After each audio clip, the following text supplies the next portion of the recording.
Bu, Selamat pagi, Ibu. baik Ibu, perkenalkan nama saya Semarnitiara Marcella Bulan. Saya mahasiswa Prodi D3 Gizi dari Poltekkes Kemenkes Kupang, yang pada kesempatan ini akan melakukan simulasi asuhan dan konseling gizi. Boleh saya tahu nama Ibu? Baik, Ibu. Nama saya Gloria, Ibu. Baik Ibu Gloria, jadi hari ini saya akan melakukan screening dan pengajian gizi terlebih dahulu. Kemudian kita akan membahas kebiasaan makan dan kondisi kesehatan Ibu. Setelah itu saya akan memberikan edukasi dan konseling gizi yang sesuai dengan kondisi Ibu serta menentukan rencana tindakan selanjutnya. Apakah Ibu bersedia? Ya, Ibu, saya bersedia. Baik Ibu, informasi yang Ibu sampaikan akan digunakan untuk kepentingan asuhan gizi kita.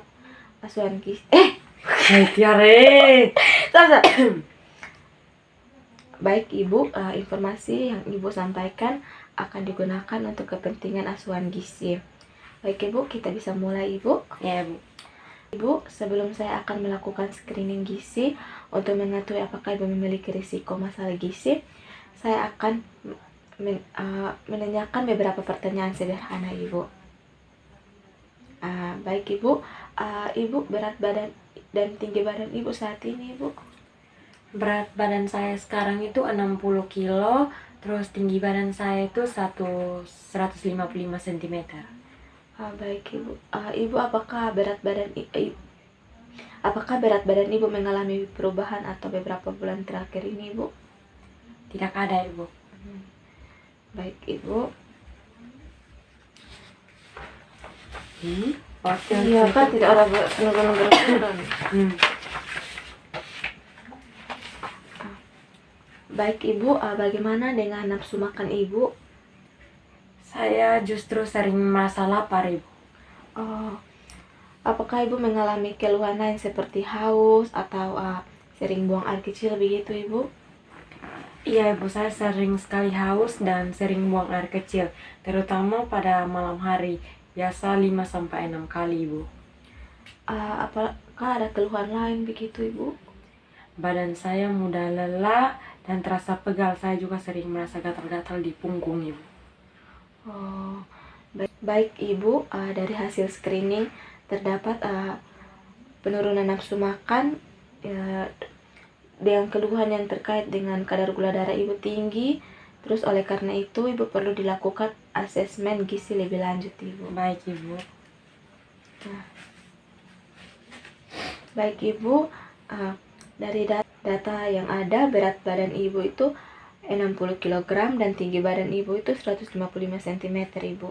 Dan dari hasil tersebut mendapatkan IMT Ibu sekitar 25,8 kg per M/2 Ibu, sehingga termasuk dalam kategori berat badan lebih Ibu. Ya, Ibu.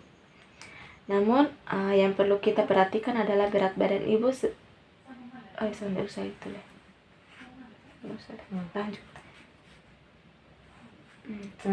lanjut.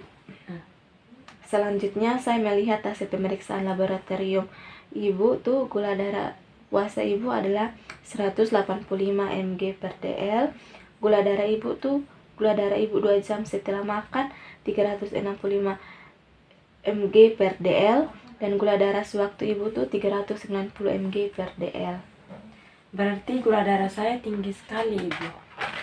Iya Ibu, hasil tersebut menunjukkan kadar gula darah Ibu masih tinggi, sehingga perlu dikendalikan melalui pengobatan dan perubahan pola makan serta gaya hidup Ibu. Ya, Ibu.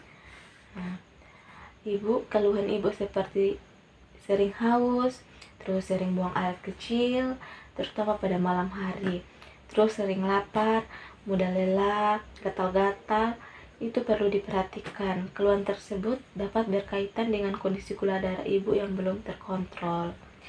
Jadi, sering haus dan buang air kecil itu ada hubungannya dengan gula darah saya, Ibu? Ya Bu, ketika kadar gula darah Ibu itu tinggi, tubuh berusaha mengeluarkan kelebihan glukosa melalui urin. Hal tersebut dapat menyebabkan frekuensi buang air kecil meningkat dan tubuh lebih mudah merasa haus Ibu. Jadi Ibu, sekarang saya ingin mengetahui kebiasaan makan Ibu. Biasanya itu Ibu makan berapa kali sehari Ibu? Saya makan utama 3 kali sehari, Ibu. Tapi biasanya ada selingan sekitar 2 sampai 3 kali sehari, Ibu. Baik Ibu, kalau di tempat kerja Ibu? Kalau di tempat kerja itu saya sering ngemil, Ibu. Sering ngemil kue-kue manis gitu. Oh, biasa untuk makan siangnya Ibu membawa bekal atau membeli makanan Ibu?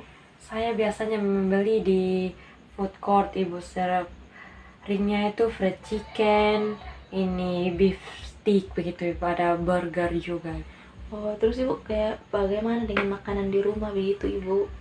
Kalau di rumah tuh saya sering mengonsumsi gorengan, sayur dan buah juga jarang, Ibu. Paling sekitar 1 sampai 2 kali saja, Ibu. Baik Ibu, di sini saya akan menanyakan riwayat makan Ibu 1 kali 24 jam terakhir itu Iya, Ibu. Baik Ibu, kalau boleh tahu tuh tadi pagi tuh Ibu makan nasi sama apa Ibu? Kalau tadi pagi saya makan nasi dengan telur dadar, Ibu. Ibu, nasinya tuh Ibu berapa centong nasi Ibu? Contoh centong nasi di sini Ibu. 2 centong nasi yang ini, Ibu. Baik Ibu, terus telur dadarnya itu Ibu? Telur dadar 1 butir ini, Itu Bu. butir. Oh iya. Ibu, terus snack malamnya itu Ibu? Ibu, iya malam tuh. Masa dari pagi snack malam? Lurus ini. Berarti dari pagi harus snack pagi. Seharusnya kau tadi tanya Iya. malam duluan dulu. Malam dari sini naik ke atas. Tuh ya. Iya toh. Langsung malam. Iya. Nanti kau tinggal potong so, Ibu. Tadi malam kok. Baik Ibu, tadi malam tuh Ibu makan apa Ibu? Tadi malam saya makan nasi dengan fried chicken, Ibu. Baik Ibu, nasinya tuh Ibu berapa centong nasi di sini Ibu bisa lihat di gambar sini. 3 centong nasi yang ini, Ibu. Baik Ibu. Terus Ibu ayamnya tuh Ibu bisa lihat. Baik Ibu, berdasarkan recall asupan energi Ibu tuh sekitar 2150 kilokalori per hari Ibu. Terus protein Ibu tuh 40 gram. Terus lemak Ibu tuh 65 gram. Dan karbohidrat Ibu tuh sekitar 70% dari total energi Ibu. Baik Ibu, kan Ibu bekerja sebagai seorang guru. Jadi Ibu tuh di sekolah bekerja tuh dari jam 7 sampai jam 2 Ibu. Jadi selama bekerja itu aktivitas Ibu lebih banyak melakukan kegiatan ini belajar mengajar begitu Ibu. Apakah betul Ibu? Iya, Ibu, betul seperti itu. Apakah Ibu rutin berolahraga Ibu? Tidak, Ibu. Oh, baik Bu. Jadi dari asesmen kita dapat diketahui bahwa pola makan Ibu tuh masih tinggi akan makanan manis, terus makanan berlemak, konsumsi sayur dan buah rendah, terus frekuensi selingan cukup sering, serta aktivitas fisik Ibu masih rendah Ibu. Konseling.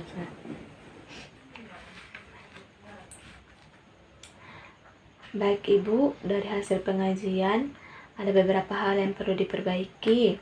Terus itu kadar gula darah Ibu yang masih tinggi. Terus dari pola makan Ibu cukup sering mengonsumsi kue manis, gorengan, burger, dan fried chicken Ibu.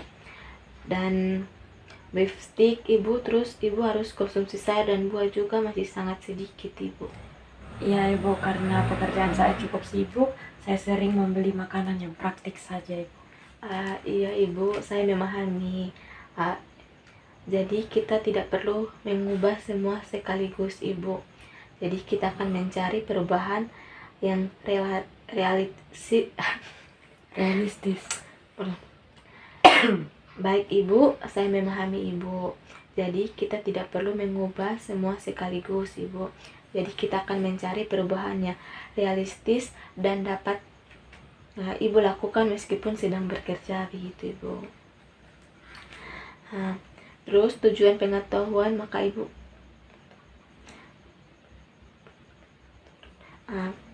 Baik Ibu, tujuan pengaturan makanan Ibu adalah membantu mengontrol kadar gula darah Ibu, memenuhi kebutuhan zat gizi, dan mempertahankan kondisi tubuh Ibu agar lebih baik Ibu, memperbaiki pola makan, dan membantu mencegah komplikasi diabetes Ibu. Nah, Ibu tetap dianjurkan makan secara teratur. Makan utama dapat dilakukan 3 kali sehari dengan selingan yang terencana sesuai kebutuhan Ibu. Yang perlu diperhatikan adalah jangan sering ngemil, terus tanpa memperhatikan jenis dan jumlah makanan yang Ibu konsumsi. Baik Ibu, berarti saya tidak boleh ngemil sama sekali Ibu? Oh boleh Ibu, Ibu boleh ngemil, tetapi pilih selingan yang lebih sehat dan porsinya tuh disesuaikan. Terus Ibu hindari menjadikan kue manis dan makanan tinggi gula sebagai cemilan Ibu sehari-hari begitu Ibu. Untuk sumber karbohidratnya itu Ibu bisa pilih dalam porsi yang sesuai dan utamakan sumber karbohidrat yang lebih tinggi serat Ibu. Lauk dapat berupa ikan, ayam, terus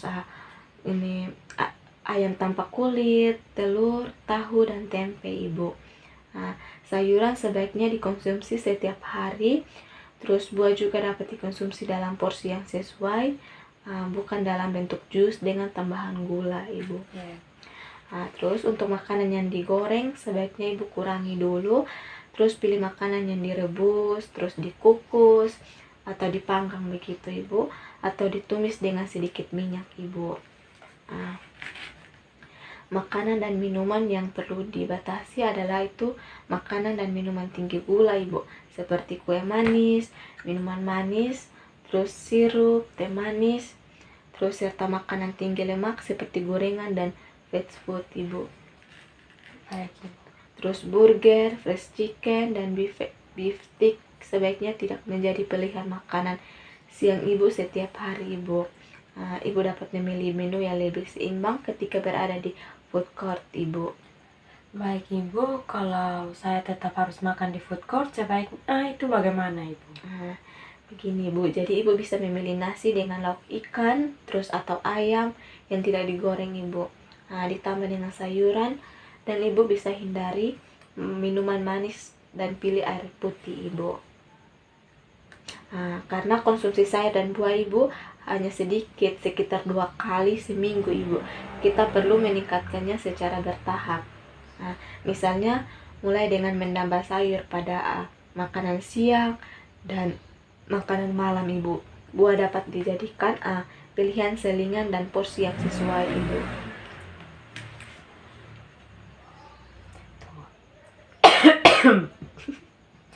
Baik Ibu, saya akan mencoba untuk mulai makan sayur dan buah setiap hari Ibu.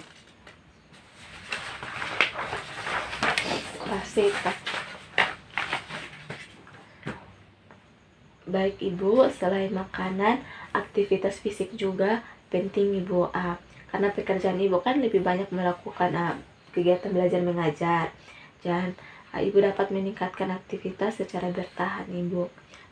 Misalnya berjalan kaki, terus menggunakan tangan jika kemungkinan memungkinkan, atau melakukan aktivitas fisik ringan sampai dengan secara teratur sesuai kondisi dan anjuran tenaga kesehatan Ibu. Untuk memastikan penjelasan saya sudah dipahami, boleh Ibu sebutkan makanan apa saja yang akan Ibu kurangi? Saya akan mengurangi kue manis, gorengan, fast food, dan makanan atau minuman yang banyak gulanya Ibu. Betul Ibu. Lalu apa Ibu akan tambahkan Ibu? Saya akan lebih sering makan sayur dan buah, memilih lauk yang lebih sehat, minum air putih, dan mulai lebih aktif bergerak Ibu. Bagus sekali Ibu.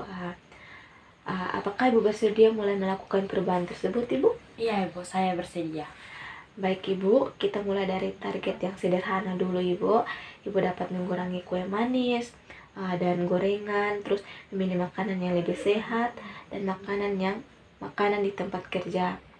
Terus Ibu bisa menambahkan sayur dan buah serta meningkatkan aktivitas fisik secara bertahap Ibu. Bu, hari ini kita sudah membahas hasil pemeriksaan dan kebiasaan makan, aktivitas fisik, dan serta perubahan pola makan yang perlu dilakukan. Nah, kesimpulannya itu Ibu perlu makan secara teratur, terus mengontrol porsi dan jenis karbohidrat, terus membatasi makanan dan minuman yang tinggi gula, terus mengurangi gorengan dan fast food, terus memperbanyak sayur dan buah, serta meningkatkan aktivitas fisik secara bertahan, Ibu. Ibu juga perlu mengikuti pengobatan dan kontrol sesuai anjuran dokter, serta melakukan pemantauan gula darah secara rutin. Baik Ibu, terima kasih atas penjelasannya. Sama-sama Ibu, semoga Ibu dapat menerapkan perubahan tersebut secara bertahap dan konsisten. Pada kunjungan berikutnya kita akan mengevaluasi pola makan, aktivitas fisik dan berat badan, terus keluhan dan hasil pemeriksaan gula darah Ibu. Terima kasih Ibu atas waktunya Ibu. Selamat pagi Ibu. Terima kasih Ibu, selamat pagi juga Ibu. Baik Ibu, di sini saya ada leaflet Ibu. Jadi ini Ibu bisa baca-baca di rumah itu Ibu tentang makanan apa yang harus Ibu hindari, terus makanan apa yang harus Ibu konsumsi Ibu. Jadi Ibu bisa bawa pulang ke rumah dan bisa membacanya di rumah Ibu. Baik Ibu, terima kasih. Baik Ibu, terima kasih Ibu.